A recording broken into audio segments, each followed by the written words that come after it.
what you want to. Please don't be polite, cause I like your attitude. Let's forget about a curfew, cause all that is stuck in my head is me and you. Hold speed. Hi guys, and welcome back to my channel. Okay, first of all, I just want to say thank you guys so much for staying tuned and actually anticipating on the next video. I really do appreciate it.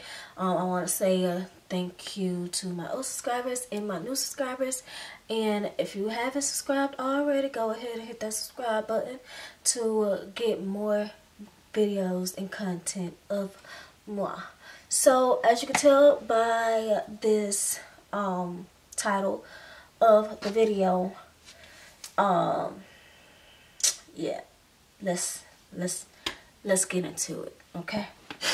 I'm sorry y'all, my nose is just doing its own thing. But anyways, this is kind of like, I'm sorry y'all, this is kind of like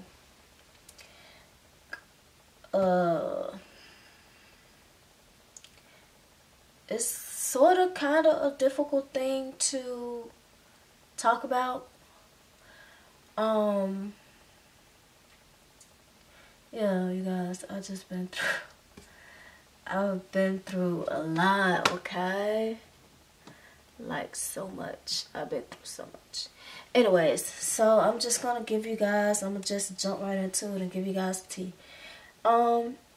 So like always, this basically involves my illness.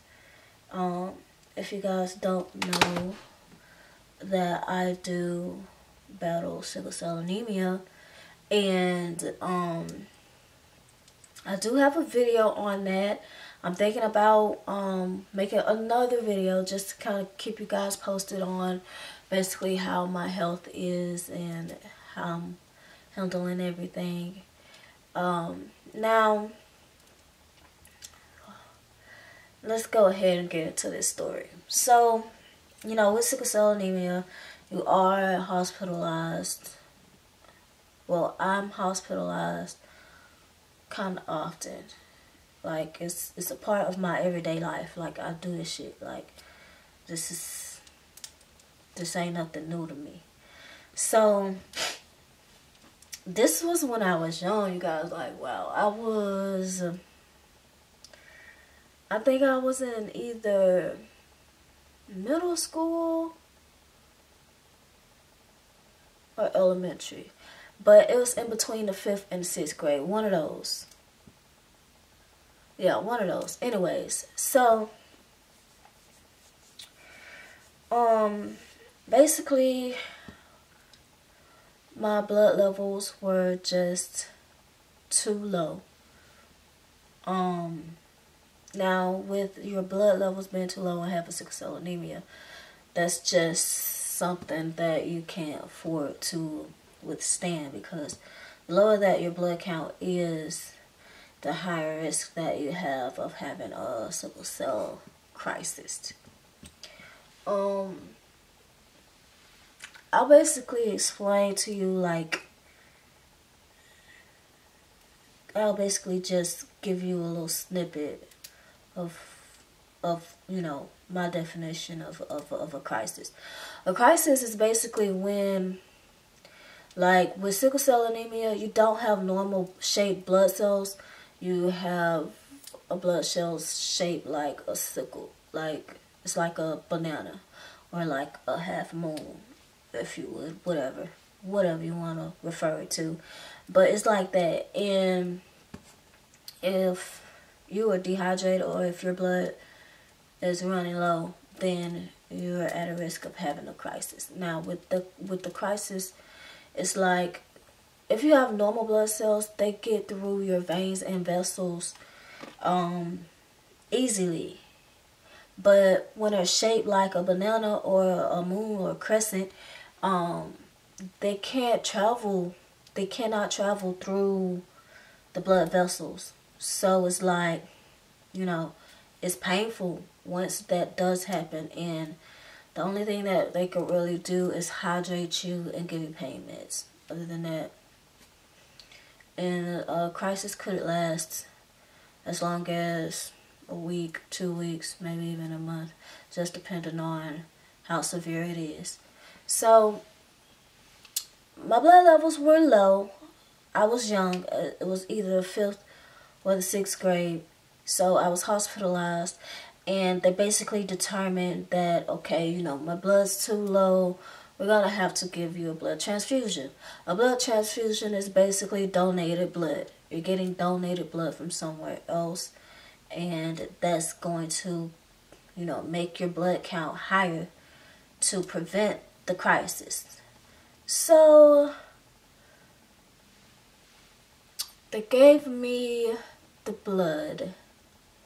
I would say I've had this happen like maybe twice, like considering that I was young and I was actually just starting to like really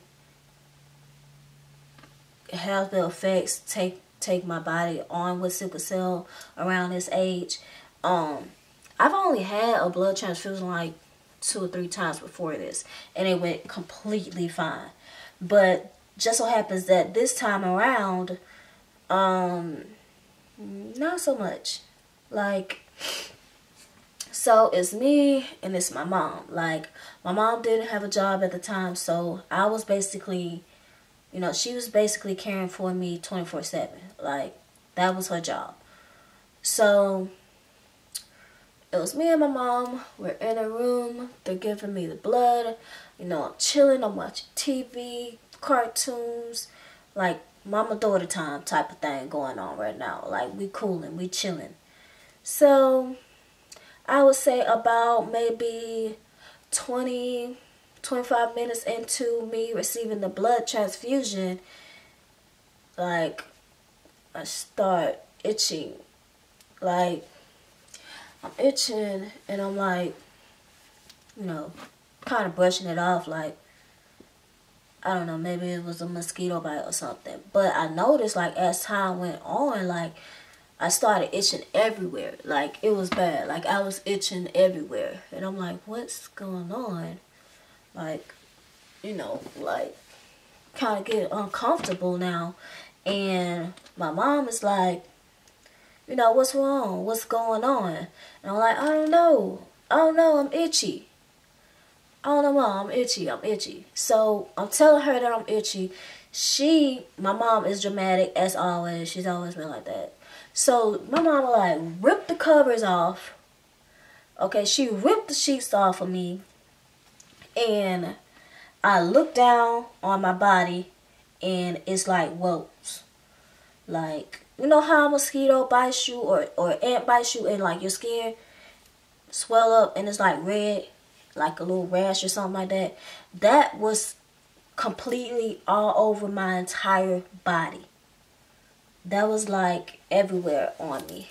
It was everywhere. And I'm like, you know, we're in shock. Like, she's like, oh my God, what's going on? And then I'm like, I don't know. And before I could finally like finish the sentence, like out of nowhere, like I'm like, like it's hard for me to breathe. My throat, I can feel my throat like closing up, and I'm trying to calm myself down, and it's like the more that I try to calm myself down and relax, the worse it got. So my mom was like, oh my God, what's going on or whatever. So she runs out of the room, like literally runs out of the room to the nurse's station.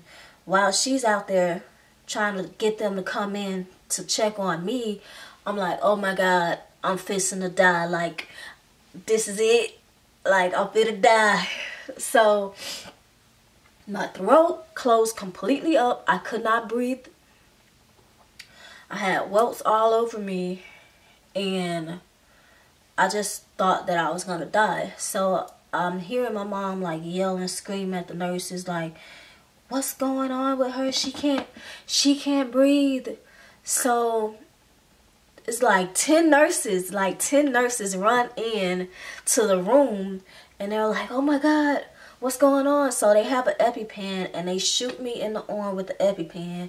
And I'm like, oh my God, like, I was so scared, you guys. Like, at this age, you know, I was young. Like, I almost died. So after, like, it didn't even take long for the EpiPen to start working or whatever. Like, after they did the EpiPen, my throat opened back up, and then my skin started to, like, slowly go away. And I was coughing and choking and shit. Like, I was so scared, you guys.